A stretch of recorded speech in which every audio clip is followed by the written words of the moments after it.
Assalamualaikum warahmatullahi wabarakatuh.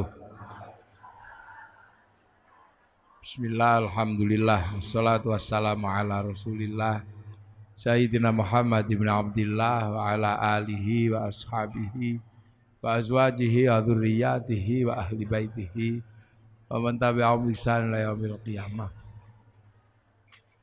Yai Said Akil yang kita cintai, kita hormati, yang kita sangat hormati, jajaran pengurus Fatayat Nahdlatul Ulama, khususnya Ibu Ketua yang alhamdulillah juga terpilih menjadi anggota DPR RI,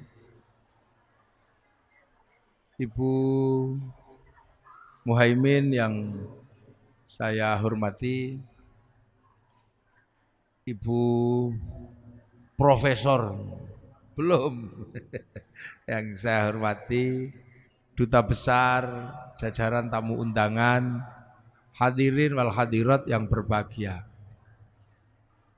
Ini forum halal bihalal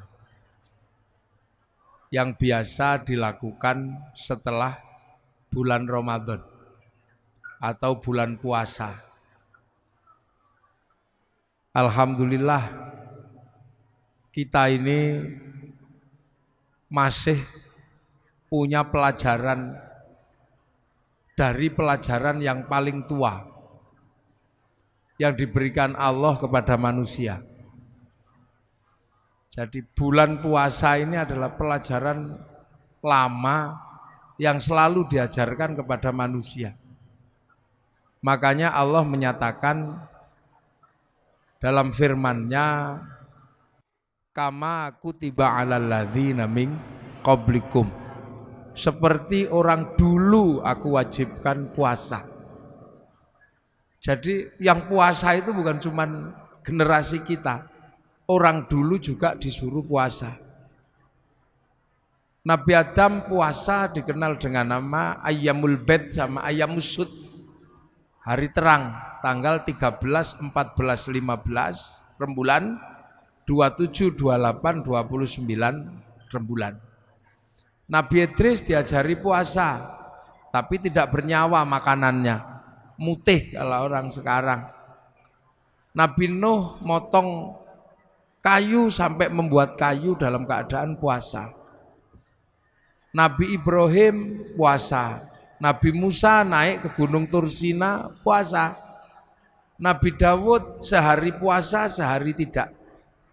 Nabi Isa puasa, Nabi Muhammad dan umatnya juga disuruh puasa.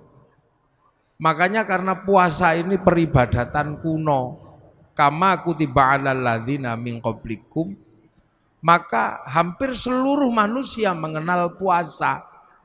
Dan puasa ini ternyata tidak cuma orang Islam yang menjalankan. Jadi puasa ini ternyata karena puasa ini peribadatan lama, maka tidak cuma umat Islam yang puasa. Agama kuno namanya Zoroaster, punya Tuhan dua, Ahriman sama Ahura Mazda. Nabinya namanya Zarathustra, ajarannya nihilisme, itu juga puasa. Tuhan terang Ahriman ini kalau kelahi sama Tuhan gelap, kalau Tuhan terang itu menang, maka terjadi gerhana bulan. Orang Zoroaster puasa 3 bulan. Kalau Tuhan terang yang kalah, gerhana matahari, puasa 3 bulan. Nah, orang Zoroaster ini punah karena terus agamanya berubah menjadi penyembah api yang di dalam Al-Quran dikenal dengan nama Majus atau Majusi, menyembah api. Orang Majusi juga punah karena Raja Majusi yang terakhir yang namanya Rustum masuk Islam, karena diislamkan sama Sayyidina Ali, ngambil menantu Sayyidina Husain. Karena orang Majusi masuk Islam, maka tidak lagi menyembah api, tapi orang Majusi menaruh api di bangunan tinggi namanya Manaro. Begitu masuk Islam, apinya dibuang, Manaronya ditaruh di depan masjid. Akhirnya masjid Persia punya Manaro.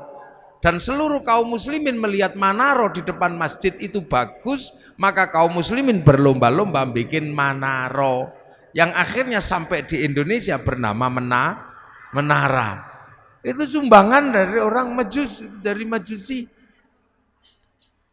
Nah, orang Hindu juga diajarkan puasa, namanya upawasa. Upawasa itu nggak makan, nggak minum, nggak menyentuh perempuan. Untuk apa? Jalan menuju moksa. Karena yang terbaik dari Hindu adalah mati tanpa material, hilang raga, hilang sukma, namanya moksa. Agar bisa moksa, ibadah terakhir setelah Upanishad, setelah kabumian adalah upawasa. Nggak makan, nggak minum, dan nggak menyentuh perempuan. Nanti hilang secara material. Makanya ketika Islam datang mengajarkan syahrus syam, nggak makan, nggak minum, nggak menyentuh perempuan, kok mirip seperti upawasa, maka orang Indonesia menyebutnya bulan puasa. Itu istilahnya. Orang Yahudi, orang Buddha juga diajari puasa. Kalau pengen mendapatkan penyempurnaan 8 jalan menuju nirwana, harus puasa di bawah pohon bodhi dengan pakai kain selempang, dalemannya tanpa jahitan. Orang Yahudi puasa, kalau peringatan Yom Kippur juga puasa. Orang Nasrani kalau Jumat Agung sebelum Paskah juga diajarkan puasa. Jadi puasa ini adalah milik semua agama, cuman caranya berbeda. Jadi makanya kalau kemudian halal bihalal ini mempertemukan seluruh umat beragama yang berbeda, pasti nyambung karena urusannya dengan puasa. Nah ini lintas agama juga. Loh ya nyambung kalau dalam urusan puasa karena semua agama mengenal puasa. Ini puasa. Makanya puasa itu saking terkenalnya variasinya paling banyak. Di Indonesia ada puasa makan daun tok namanya ngidang. Ada puasa makan umbi-umbian namanya ngerowot. Ada puasa tanpa nyawa namanya muteh. Ada puasa tidak kenyentuh matahari namanya pati geni. Ada puasa diem namanya bisu. Ada puasa gandul di pohon namanya ngampret atau ngalong. Ada puasa jalan terus ngedan. Itu puasa. Jadi variasinya paling banyak. Dan sejarah-sejarah besar dilewati dengan puasa. Sejarah tertulisnya Weda, sejarah tertulisnya Tripitaka, sejarah turunnya Al-Quran itu sejarahnya orang puasa. Sang Buddha Gautama tukang tirakat, Walmiki tukang tirakat, Rasulullah juga tukang tirakat. Makanya Quran turun setelah Rasulullah naik turun Gua Hira selama 15 tahun. Syekh Abdul Qadir Al-Jilani Ma'rifatullah setelah 25 tahun puasa di padang pasir dibimbing Syekh Mubarak Al-Madzumi. Sunan Kalijaga menjadi wali setelah puasa 3 tahun. Baca ya hayu ya qayyum walaupun keliru ya kayuku ya kayumu. Ya Saridin jadi wali setelah puasa 3 tahun. Baca Allahu Akbar walaupun keliru lawa bubar. Jadi sejarah besarnya ini orang puasa. Mbah Manap Lirboyo pengen mendirikan pondok pesantren Lirboyo, puasa ngerowot 56 tahun, makan uwi. Sampai akhirnya uwinya hilang karena dimakan genderuwo. Akhirnya sama Mbah Manap uwinya diganti gadung. Akhirnya genderuwonya makan gadung. Begitu genderuwo makan gadung jam 12 malam, genderuwonya mabuk. Ana makan itu pondok Lirboyo ambruk. Maka dikasih minum minyak jarak. Nah akhirnya genderuwonya sadar terus punya tugas nyantri, santri sebagai tukang ngisi jeding, nyenggot namanya. Makanya Lirboyo itu dulu kalau malam suka ada kriat-kriut itu genderuwo nyenggot. Nah sekarang genderuwonya pensiun karena Lirboyo sudah punya sanyo. Mbah Hasyim Asy'ari mendirikan NU, puasa 3 tahun dari hulu sungai Brantas sampai hilir baca surat Kahfi. Terus tiap malam nggak pernah tidur, ngatamkan surat At-Taubah 41 kali, surat Kahfi 41 kali dalam 2 rakaat sholat hajat. Makanya kalau NU jadi gede ya nggak masalah, wong tirakatnya besar. Maka penumpang NU itu macam-macam. Yang sholatnya rajin ya numpang, yang setahun sekali ya numpang, kadang Bandar Dadu ya numpang. Itu NU apa aja numpang. Makanya tapi karena kendaraan besar jalannya pelan, nggak bisa was-wes gitu. Makanya NU sering disalib kendaraan kecil-kecil, wes gitu, tapi penumpangnya kecil. Yang naik yang cingkrang tok gitu. Yang naik yang jenggoten tok, yang nggak jenggoten nggak boleh naik. Tapi karena larinya cepet was-wes sering nabrak, dikit-dikit tabrakan bruk, nabrak sapi, bruk, nabrak apa gitu. Lah NU biasa. Ya, Ki Gede Pemanahan ketika pengen membangun alas mentau, disuruh puasa 20 tahun sama Sunan Kalijaga. Akhirnya puasa di Bang Lampir Gunung Kidul, pantat bekas puasanya sampai batunya dekok. Punya anak Danang Sutawijaya mbubak alas mentau, mendirikan Mataram 1758 dipecah oleh Belanda jadi Jogja sama Solo jadi Giyanti. Akhirnya Jogja jadi Amangkubuanan Pakualaman, Solo Mangkunegaran Kasunanan. Ki Ageng Pengging pengen punya anak jadi raja, puasa 7 tahun, lahir Joko Tingkir. Gitu. Nah calon Raja Mataram nggak mau jadi raja, namanya Bagus Harun. Karena pengen melahirkan anak jadi raja tapi alim, maka Bagus Harun keluar dari kerajaan, puasa di daerah Pagotan Ponorogo, belakang pabrik gula. Tirakat di samping sumur yang dipuasani, naik airnya 7 meter pas 27 Ramadan. Oh aku untuk Lailatul Qadar. Karena sumur yang menghasilkan Lailatul Qadar, maka sumurnya disebut sumur Sewu Wulan. Orang sekarang menyebutnya Sewulan, maka kampungnya dikenal dengan kampung Sewulan. Raden Bagus Harun punya anak, ganasnya luar biasa, perempuan, fatayat. Enggak ada yang berani nikahi dia saking kerasnya, sampai dikenal dengan nama Nyi Ageng Alap. Enggak ada yang berani nikah, dinikahi Raden Santri, punya anak Mbah Maktum, lahir punya anak Mbah Maklum, Mbah Tafsiran, ada Mbah Kolyub, ada Mbah Ilyas, nikah punya anak Mbah Nafiqoh. Perempuan galaknya luar biasa, nggak ada yang berani nikah. Dinikah sama Kiai Hashim Asy'ari, nikah sama Nyai lahir Kiai Wahid Hashim, nikah sama Nyai Solikah binti Bisri Sansuri, lahir anak Abdurrahman Wahid, seorang presiden Indonesia walaupun 2 tahun. Nah, ini tirakat semua mboknya itu dulu. Di Jogja ada orang nggak terlalu pinter namanya Sukirah, pengen punya anak jadi raja, padahal bukan keturunan raja. Tetangganya cuma bilang paling kamu nanti jadi rajanya ketoprak anakmu. Tapi nekat puasa Bu Sukira 9 bulan, pengen punya anak jadi raja. Ya Allah, ya Allah. Keluar anaknya laki-laki jemblok keriting, dikasih nama Soeharto, jadi presiden 32 tahun. Loh itu makanya dulu orang itu kalau punya hajat besar, senjatanya puasa. Laki-laki mencintai perempuan paling cantik sak fatayat, kok ditolak? Puasa kalau laki-laki dulu. Iya. Masuk masjid, baca ya Rahmanu ya Rahim, 7 hari 7 malam, I love you. Kalau nggak percaya dibalik, perempuan mencintai laki-laki paling ganteng, puasa, baca ya Rahmanu ya Rahim. Kalau nggak santri, cari pohon besar, bacanya Sunan Mata Kaji, hajiku jaran goyang tak goyang, I love you. Loh, itu puasa. Jadi puasa itu menghasilkan energi yang aneh. Orang pengen kuat, puasa, baca la haula wala quwata illa billah. Tapi juga bisa kuat, baca Sunan Mata Kaji, hajiku Bandung Bondo, puasa. Pengen kaya, puasa bisa, ya Fatahu ya Rozak, sholat duha. Kalau nggak mau ya Fatahu ya Rozak, puasa di Gunung Kawi, pulang ya kaya.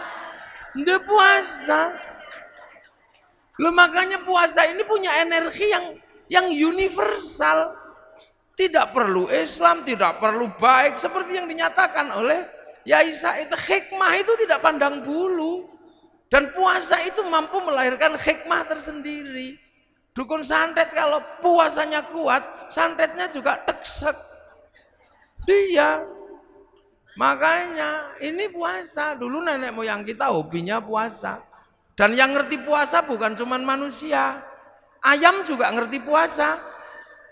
Ayam itu kalau mau neteskan telurnya puasa 21 hari. Telurnya netes. Ulat kalau mau terbang jadi kupu-kupu puasa, jadi kepompong, nanti terbang jadi kupu-kupu. Ular kalau mau ganti kulit puasa 41 hari. Mudah-mudahan puasa kita seperti puasa ulat. Habis puasa terbang jadi kupu-kupu. Jangan kayak puasanya ular. Habis keluar ular lagi. Habis ganti kulit ular lagi. Nenek moyang kita kuat-kuat dulu. Iya kuat-kuat. Bisanya cuman semelai Rahman Rahim. Tapi sakit gigi sembuh. Dukun bayi senjatanya cuman lo kuoto. Tapi tirakatnya kuat. Bus gitu keluar. Makanya nenek moyang kita nggak ada takutnya. Dan puasa ini bisa pakai apa saja. Santet pakai puasa ya kuat. Bahkan cari nomor pun pakai puasa juga tembus. Nah, ini puasa. SDSB. Makanya nenek moyang kita ketemu singa. Oh gitu singanya. Kita cuman kalau ke singanya pergi. Sakit gigi sembuh. Begitu sekarang orang takut puasa. Bismillahirrahmanirrahim. Basin tok. Lah ya makanya dulu orang tidak pernah takut apapun. Bambu runcing sama tentara enggak takut. Sekarang jangankan sama tentara Belanda, jangankan sama singa, orang sekarang sama melinjo takut. Monggo melinjo dan kenapa? Asam urat. Orang sekarang penakut. Orang ayam itu makanan manusia, begitu ayamnya pilek, manusianya ketularan. Lu burung. Lah ya, orang sekarang ketemu santan takut. Enggak. Kolesterol. Manusia jadi penakut karena punya senjata dari Allah nggak pernah dipakai. Dengar puasa, puasa lagi. Akhirnya remuk tubuh manusia modern, rentan sekali manusia modern ini. Akhirnya kalau sudah rentan pasrah sama dokter, masuk rumah sakit. Begitu masuk rumah sakit, dokternya nggak lupa, kamu tak operasi tapi puasa dulu ya. Nah ya, dokter mau nangani dengan cara puasa. Loh, makanya kita ini diajarkan puasa. Makanya enak ibu-ibu itu sekarang. Walaupun nggak puasa full, ada puasa enteng-entengan sekarang. Jadi tidak cuma people power yang enteng-entengan. Puasa pun ada enteng-entengan, namanya diet. Diet. Nah, diet kalau keterusan dead. Loh, ini pelajaran dari Allah. Kenapa kita takut? Loh makanya begitu kita ini puasa udah nggak kenal masalah. Loh makanya kekuatan hebat itu muncul dari orang yang bisa puasa. Tapi puasa kita ini beda dengan puasa kesaktian. La'allakum tattaqun. Nah, apa sih la'allakum tattaqun? Agar kita menjadi orang bertakwa. Takwa itu apa? Menghadapkan wajah kemanapun merasa melihat Allah. Allah. Kenapa kita bisa merasa melihat Allah? Dengan puasa. Karena dengan puasa ego kita tuh turun. Kenapa? Karena kita ini punya dua elemen. Manusia itu sudah kenal Allah. Wong sebelum turun dari langit sudah dikenalkan. Alastu birabbikum, kamu lupa enggak kalau aku ini Tuhanmu? Nyawa jawab, qalu bala syahidna ya Allah, aku jadi saksi engkau Allah. Fanfukhur ruh, maka ditirup ke dunia. Lah di dunia ditampani oleh daging. Daging apa? Daging yang diproduksi oleh bapak dan ibu dari sisa makanan yang paling bagus namanya nutfah. Ini kan sari makanan dunia. punya bapak, punya ibu dicampur, titipkan di rahim ibu. Makanya perempuan itu namanya sawah. Nisaukum harsul lakum, perempuan itu sawah karena tempat menanam. Jadi sampean nggak bisa mengingkari kodrat sebagai tempat menanam. Tempat menanam, jadi sampean itu sawah. Laki-laki ini yang punya sawah. Makanya sampean laki-laki harus tahu, kalau sawah pengen tanamannya bagus, jangan terlalu banyak sampah dan banyak rumput. Maka perempuan kalau pengen tanamannya bagus, bersihkan. Seperti sawah tanpa rumput dan tanpa sampah. Agar bersih, kalau sudah tumbuh jerawat, masukin salon. Loh gitu. Perempuan itu harus selalu bersih karena tanamannya biar bagus. Nah itu tugas laki-laki, belikan lipstik, belikan bedak. Tangannya nggak boleh kasar, belikan mesin cuci. Tubuhnya nggak boleh pengap, belikan AC. Loh, makanya qawwamuna 'alan nisa itu nggak boleh dilupakan. Kadang ini nggak disampaikan kepada seorang laki-laki. Makanya karena kiainya biasanya laki-laki, itu nggak disampaikan perempuan seperti sawah. Iya, jadi laki-laki ngerti betul ini sawah, harus benar-benar diperbaiki, tidak boleh kotor, tidak boleh ini. Belikan lipstik yang bagus. Yang kedua, perempuan itu adalah sawah. Sawah harus dipupuk dan selalu ada air biar selalu teduh dan penuh kesuburan. Artinya perempuan tidak boleh kering. Karena perempuan tidak boleh kering, maka perempuan harus selalu senang hatinya. Biar perempuan senang hatinya, laki-laki mesti kasih uang. Loh itu.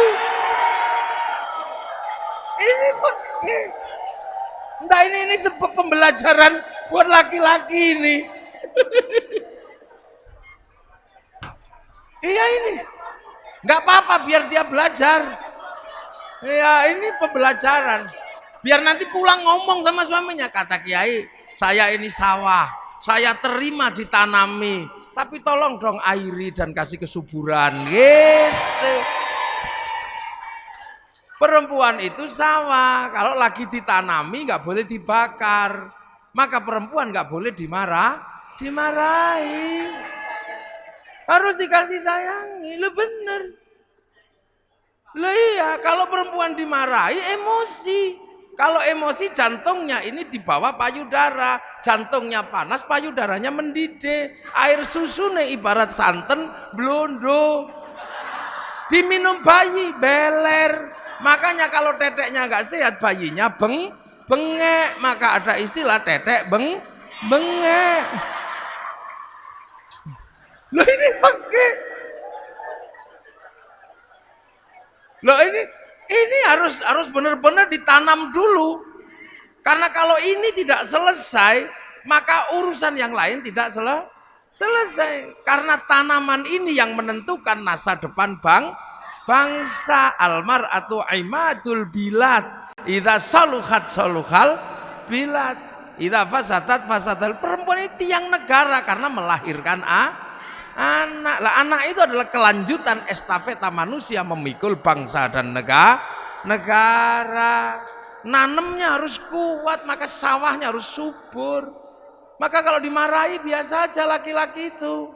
Laki-laki nggak boleh marah, kalau perempuan marah biasa. Iya. Lah iya, marahnya perempuan itu kan buang sampah. Dan laki-laki itu tempat sampah. Makanya kalau sampah lagi dibuang, tempat sampahnya jangan ditutup. Kalau ditutup sampahnya dibuang ke tetangga. Kita pusing weanan sama tetangga. Karena ternyata laki-laki itu lebih mencintai istrinya daripada anaknya. Dia, laki-laki manapun pasti lebih mencintai istrinya daripada anaknya. Survei membuktikan. Loh, laki-laki pulang kerja, anaknya di pangku tetangga. Terima kasih. Iya. Lu pulang kerja, anaknya tiba-tiba digendong tetangga. Terima kasih. Coba kalau yang di pangku istrinya. Wah, Loh ini membuktikan bahwa laki-laki mencintai istrinya. Senggol bacok. Loh makanya kan ada cerita. Ada cerita ja'arajulun ila Umar bin Khattab. Ada laki-laki datang ke Sayyidina Umar. Itu enggak disebut ternyata Abu Dzar Al-Ghifari. Abu Dzar Al-Ghifari itu kepala suku panglima perang, tapi istrinya cerewetnya luar biasa. Sampai ini apa? Sayyidina Abu Dzar itu, ya Allah aku kurang apa? Udah ganteng, kaya, kepala suku, panglima perang, punya istri satu, cerewetnya gini. Awas tak tukar tambah aja. Tapi sebelum tak tukar tambah, tak konsultasi sama Sayyidina Umar. Sayyidina Umar ini kan keras-kerasnya laki-laki. Nah Sayyidina Umar gak ada yang berani, baca Quran aja gak ada orang berani denger.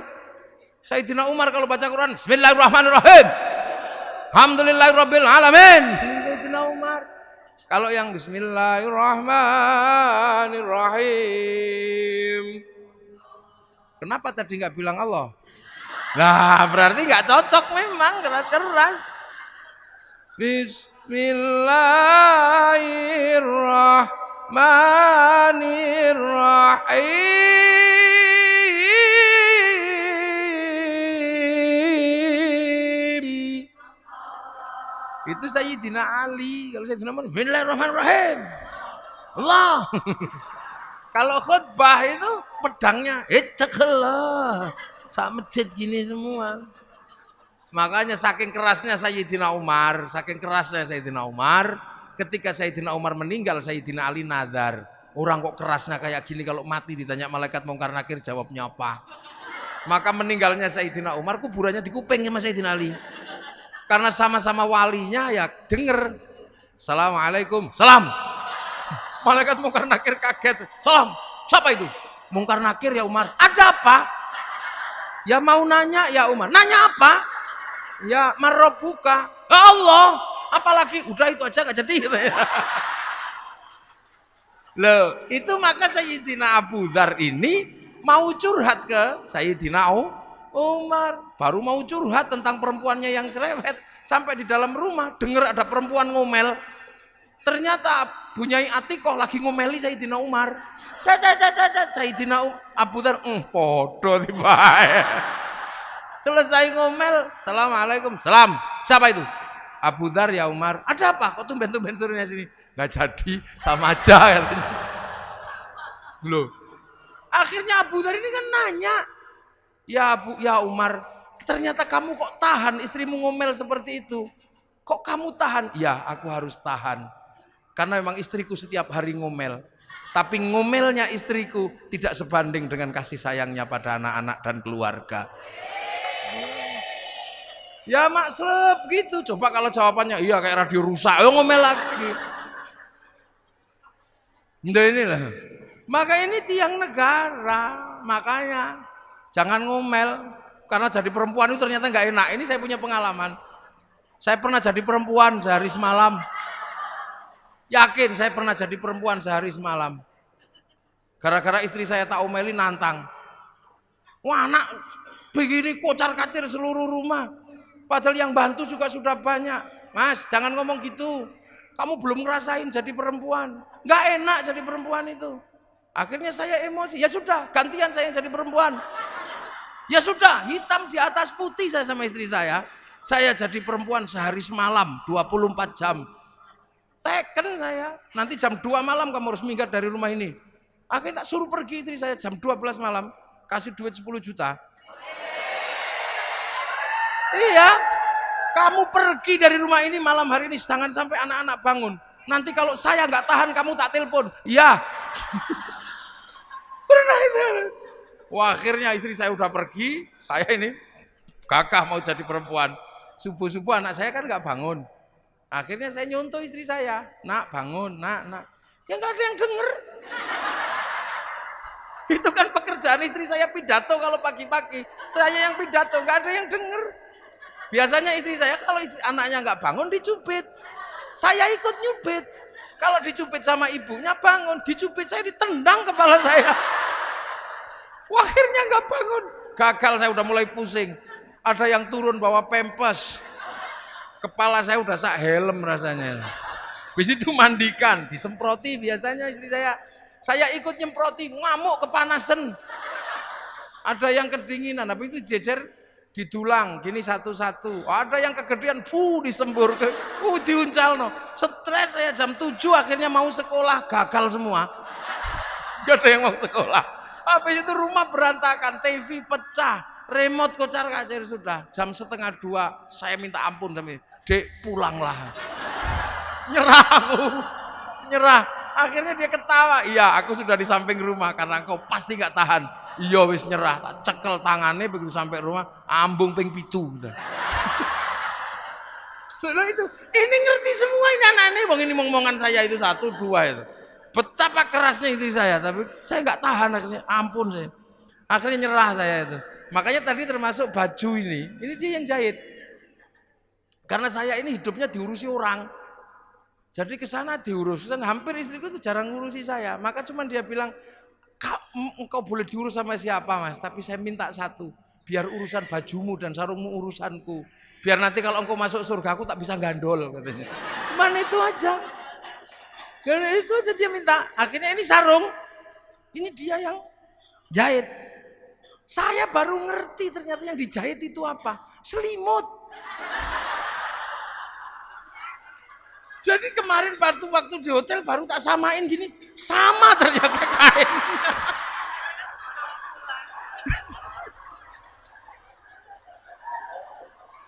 Jadi dia punya kebiasaan beli selimut untuk digelar di ranjang itu. Nanti setelah itu dia cuci, terus dijadikan sarung ini. Katanya. Biar kemanapun kau selalu mengingatku katanya. Iya. Makanya saya itu gak bisa marah sama istri saya. Sekali saya marah itu kapok saya, dia marah kapok saya. Dek dandan yang cantik, ya mas. Karena pagi nanti kawinan santri, gak boleh kau kalah cantik. Dandan habis subuh. Jam 7 keluar rumah menurut saya udah paling cantik. Naik mobil di depan, samping ini sopir santri namanya Arifin. Anak saya di belakang sama istri saya di depan. Tak lihat dari spion, cantiknya. Tapi begitu sampai di perempatan lampu merah, ada perempuan cantiknya luar biasa. Mulut saya nyeronong, ya Allah, ayune taiku. Dari belakang saya lupa dicubit, itu sakitnya luar biasa. Itu kayak tang. 3 tahun yang lalu saya masih kerasa sampai hari ini sakit-sakitnya. Sambil ngomel nangis itu bedaknya rusak itu. Dasar mata laki-laki. Ada saya aja berani memuji perempuan lain. Nangis saya. Iya dek sepurane. Gak ada maaf. Perempuan sudah tersembunyi masih bisa dilihat. Aku mau bilang enggak ya enggak mungkin dong terlanjur ngomong. Akhirnya saya dengan gaya laki-laki, iya dek. Saya memang tadi melihat perempuan cantik di dalam mobil yang tersembunyi itu. Iya mata laki-laki. Iya karena aku laki-laki. Perempuan cantik dimanapun yang tersembunyi sekalipun aku pasti tahu. Karena kalau aku nggak mampu melihat perempuan yang cantik dan tersembunyi, mana mungkin dulu aku menemukanmu.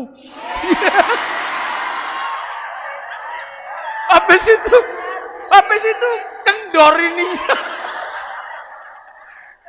Lah itu dong iya. Coba kalau nanti nggak percaya tanya sama istri saya itu benar-benar terjadi ini. Jadi jangan sampai perempuan itu marah karena nggak boleh dibakar hatinya. Karena ini generasi berikutnya tergantung perempuan. Maka Allah itu kasih berkah kepada perempuan itu beda dengan laki-laki. Karena perempuan itu menumbuhkan generasi. Perempuan salaman sama suaminya cium tangan dapat pahalanya Hajar Aswad. Laki-laki cuma salaman tekor. Perempuan tidur di samping suaminya dapat pahala sholat di depan Ka'bah. Laki-laki cuma dapat pahala tidur aja. Makanya nanti kalau pulang cari Hajar Aswadnya ya. Lo kok Hajar Aswadku panun. Lihat hamil. Itu melangkah 1 langkah dapat pahalanya jihad fisabilillah. Makan siang dihitung puasa. Tidur malam dihitung tahajud. Menyusui 1 cecepan pahalanya 100. Kalau anaknya daplek sampai 6 tahun berapa pahalanya? Loh Allah kasih. Makanya perempuan itu berkahnya tidak habis habis. 1 elusan perempuan terhadap anaknya semiliar saraf kebaikan bangkit. Loh ini yang tidak laki-laki nggak memiliki itu. Laki-laki harus perang beneran. Laki-laki harus kelahi beneran baru dapat jihad. Kalau perempuan enak. Makanya perempuan ini dipersiapkan oleh Allah untuk menjadi tulang punggung masa depan bangsa, dan fatayat berada di situ. Maka fatayat tidak boleh lupa, ini harus dibangun secara baik, diperlakukan dengan baik. Ya, tidak boleh ada kekerasan, tidak boleh ada penghinaan, karena dari sinilah akan lahir generasi-generasi yang akan menjadi baik buruknya bangsa. Loh itu maka saya paling tidak suka kalau ada laki-laki kejam dikit sama perempuan. Tak tempiling benti sama saya. Dia salah, pasti imamnya dulu yang salah. Pemimpinnya dulu, sopirnya belok, biasanya penumpangnya ikut belok. Loh, itu kok tekan wong wedok ini. Nah, kita balik lagi puasa. Nah, puasa itu menjadi kuat. Kenapa? Karena manusia punya ruhani. Nah, jasmani ini harus ditahan kekuatannya. Kalau kekuatan jasmani ini sudah ditahan, ruhaninya online. Ego manusia turun, ruhaninya bangkit. Kalau ruhani bangkit kemanapun akan melihat Allah. Contoh, ego yang masih tinggi nggak bisa lihat Allah.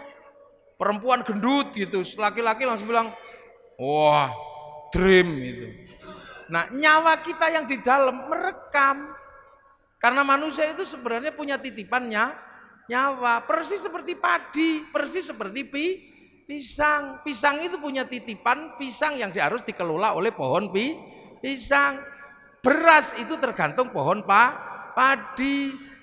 Sama seperti syuting itu. Syuting itu hidup untuk tengok saya sana sini. Itu kasihkan bekal namanya memori. Nanti setelah ngerekam saya, syutingnya dibanting, nggak masalah. Yang penting memorinya masih ada. Beras juga sama, walaupun nanti pohon padinya nggak ada, selagi berasnya masih ada, masuk laboratorium rekamannya ada organik atau bukan organik. Manusia juga nanti jasadnya ini sama, pergi. Tapi kalau nyawanya kembali pada Allah, rekamannya juga masih ada. Nah, tugas jasad ini memberikan rekaman yang baik. Kalau egonya tinggi, rekamannya pasti jelek. Istri gendut gitu, drem, ngerekamnya drem. Tapi kalau egonya sudah turun, rekamannya pasti bagus. Istri gendut, alhamdulillah, istriku gendut, nggak tak kasih makan seminggu juga masih hidup. Rekamannya Allah.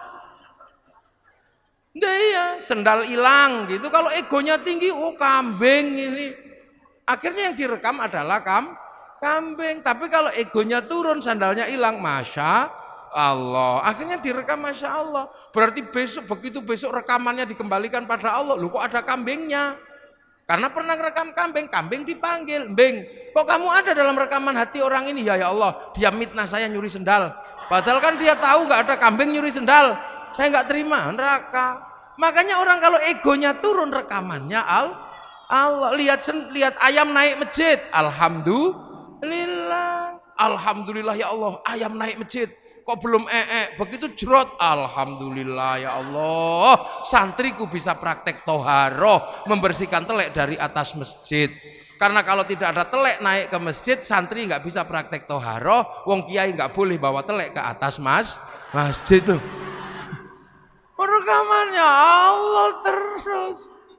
Makanya orang ini kalau puasanya kuat, rekamannya Allah lah adanya. Kalau sudah rekamannya Allah, sistem online-nya ya tinggal share it. Nah itu hikmah muncul itu dari situ. Nah, itu makanya ego itu hati-hati, bisa menjauhkan kita dari Allah. Contoh, ini kan habis lebaran, Bu Ketum,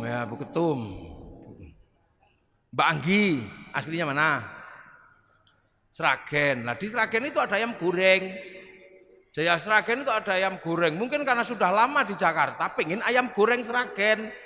Sampai rumah karena liburan nggak ada ayam goreng itu. Karena nggak ada ayam goreng maka merindukan ayam goreng Sragen. Saking kangennya kemana-mana bayangkan ayam goreng aja ngiler. Saking ngilernya nggak tahu main ke rumahnya Pak Bupati. Ada ayam goreng yang diinginkan. Hati-hati, jangan dimakan. Itu bisa haram. Kenapa? Karena didorong oleh nafsu selama 1 minggu pengen ayam goreng. Begitu dimakan nikmatnya luar biasa. Akhirnya pergi ke rumahnya Pak Camat, ada ayam goreng yang sama. Karena sudah tidak terlalu kepengen, begitu monggo silahkan, enggak. Akhirnya kemakan juga, begitu kemakan, enak tempatnya Pak Bupati, karena udah enggak kepengen. Begitu sampean bilang enak tempatnya Pak Bupati, ribut sama Allah. Wong hari ini dibagi yang itu, kok masih enggak terima membayangkan yang kemarin. La in syakartum la azidannakum, wa la in kafartum inna adzabi lasyadid. Makanya kiai-kiai pendiri bangsa ini kalem-kalem. Karena tirakatnya kuat-kuat, makanya hanya Allah. Lihat orang Yahudi, oh juga bikinan Allah. Lihat orang Nasrani, oh juga bikinan Allah. Lihat apa saja. Makanya orang NU itu tenang. Enggak pikut, hancurkan Yahudi. Yang enggak lah, orang Yahudi juga berandil pada umat Islam. Kalau umat Islam Indonesia pergi haji, yang bikinkan pesawat juga orang Yahudi. Kalau Yahudinya mati, berenang kita. Loh, perempuan-perempuan ini menjadi cantik karena orang Prancis yang bisa bikin bedak dan parfum. Agamanya apa? Ya orang Prancis yang ngerti. Kalau nggak ada orang Prancis yang bisa bikin bedak dan bikin parfum, kita kembali ke bedak Jakarta, beras ditumbuk, ya blonteng semua. Lah itu makanya Rasulullah cuma menyatakan mayyuridillahu bihi khairan yufaqihu fiddin. Siapa yang dikehendaki baik oleh Allah dikasih ngerti urusan agama. Khairan di situ nakiroh. Khairan itu kalau nakiroh maknanya khairan kamilan, kebaikan yang sempurna. Manusia nggak sempurna, maka nggak mungkin punya kebaikan yang berdiri sendiri. Contoh sekarang yang paling baik siapa? Tadi Kiai Said. Begitu Kiai Said pergi, yang paling baik siapa? Saya. Lah, saya yang paling baik, dikasih mic ngomel sesukanya enak karena paling baik. Tapi saya nggak boleh ngomong paling baik, sebab kebaikan saya menjadi ada di sini karena Mbak Anggi bikin acara fatayat. Kalau nggak ada acara fatayat, saya nggak terlihat baik di sini. Nah, kalau sudah baik seperti itu, siapa yang baik? Ya ribut, kata Mbak Anggi, ya saya. Kata saya, ya saya. Kalau saya nggak datang, jelek acaramu Mbak. Ya gitu. Jadi itu baru dua udah ribut kebaikan itu. Apalagi kalau sampean ikut-ikutan. Kami yang paling baik. Karena kalau kami nggak ada di sini semua, yang ada cuma di atas, cek sound. Loh kita ini udah nggak usah ribut. Kita indah makan ini saja sudah Allahumma barik lana. Kenapa bukan barikli kok barik lana? Karena urusan makanan itu melibatkan banyak orang. Yang nanam siapa, yang masak siapa, yang bikin sabluk siapa, yang bikin api siapa, yang bikin bumbu siapa, yang ngulek-ngulek siapa, yang bikin cobek siapa. Kita nggak pernah tanya, jangan-jangan cobek yang dibikin waktu membikin kekurangan air dikencingi. Kita juga nggak ngerti. Kita nggak punya garam untuk menikmati masakan. Jangan-jangan orang sana, orang Indramayu, orang Kudus, orang Jepara yang bikin garam lagi bikinnya kepengin kencing di kolam garam, nggak ngerti kita. Terus dibawa sopir truknya kita nggak ngerti. Jangan-jangan mampir warung-warung di Indramayu, nggak ngerti kita. Terimanya mateng loh. Itu makanya kebaikan itu nggak bisa berdiri sendiri. Maka jangan sekali-sekali orang baik mengaku yang paling baik. Itu seperti paku menempel pada kayu. Begitu paku mengatakan yang terbaik, lepas dari kayu, dia akan menjadi batu atau menjadi besi yang berkarat. Nah itu NU sifat dasarnya begitu. Makanya NU nggak pernah kami paling baik, enggak. Iya, Fatayat punya bordir, yang bordir mesinnya mereknya Butterfly, buatan Cina. Ini rame, indah, minumnya Nestle, ini Prancis kalau nggak salah. Kita bisa begini karena komunikasi sama saya pakai handphone. Yang datang orang bawa handphone punyanya orang Korea Samsung. Pengajian ini menjadi indah karena orang Jepang bikin toa. Jadi bagus karena itu. Ada yang saya yang paling murni. Kenapa? Saya minumnya degan. Nggak bisa. Degan itu dipacok pakai golok dari pir mobil buatan Jepang. Yang paling murni sekarang tinggal satu. Kalau ada hujan mangapo.